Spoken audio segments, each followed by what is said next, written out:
so this is more of I'm a big fan of Cyberpunk, and I wanted to rant on it. So somebody actually used an AI to generate this, and it's pretty much just meant to be 1980s live action Cyberpunk 2077. And I'm just like I'm one who does not like the use of AI to design intellectual property that is trying to be original.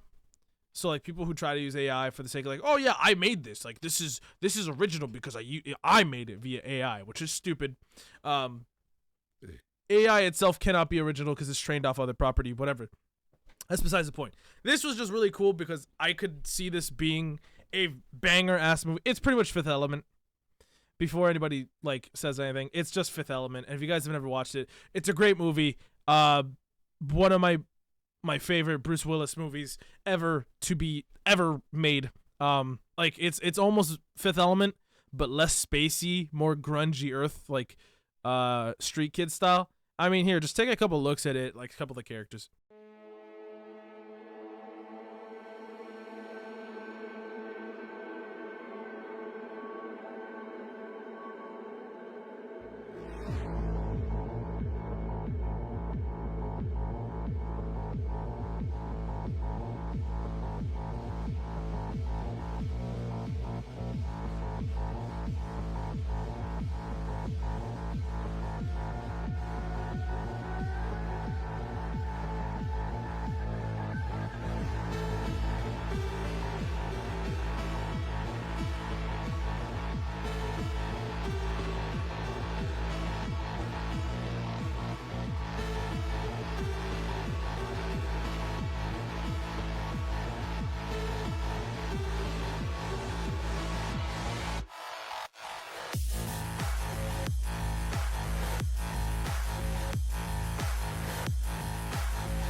I feel like they made Pan Am too hot. I didn't like Pan Am. She was a bitch to me. So like I see how they're trying to portray Pan Am here. I'm just like, wonder who that is.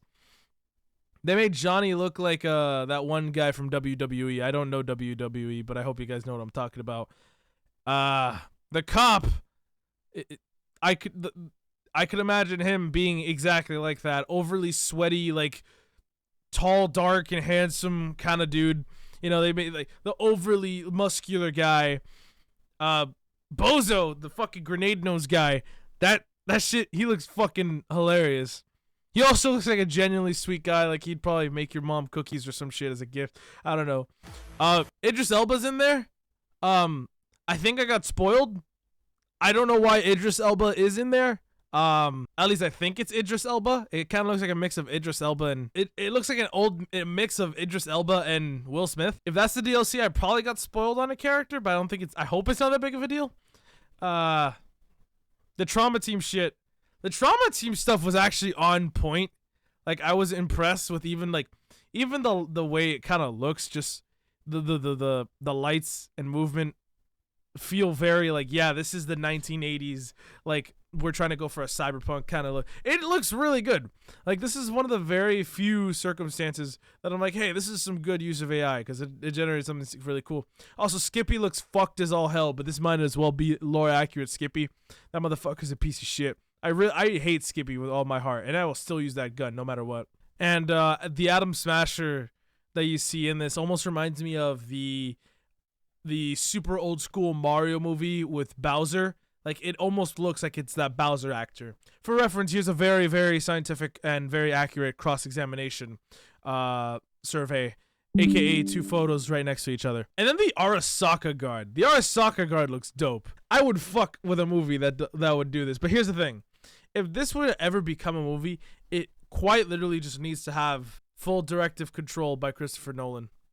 I don't trust anybody else to do. I'm the biggest Christopher Nolan cocksucker. Like, I will ride that motherfucker's dick till the day I die, until he comes. So yeah, I don't trust anybody else. Don't put fucking Quentin Tarantino in this bitch, because then he's gonna do a scene with like female V in her feet. I don't want to see that shit. Also, the way they did Delamain feels like perfectly on par for how they would probably do a standalone sentient AI that runs like its own corporation. You know, very, very pale with no pupils and very strange colors for some reason. I don't know, but I feel like that's like perfectly on par. This was pretty much just a little bit of a appreciation for the one time AI was actually doing anything kind of cool. But yeah, that's about it. Thank you guys for watching. Deuces.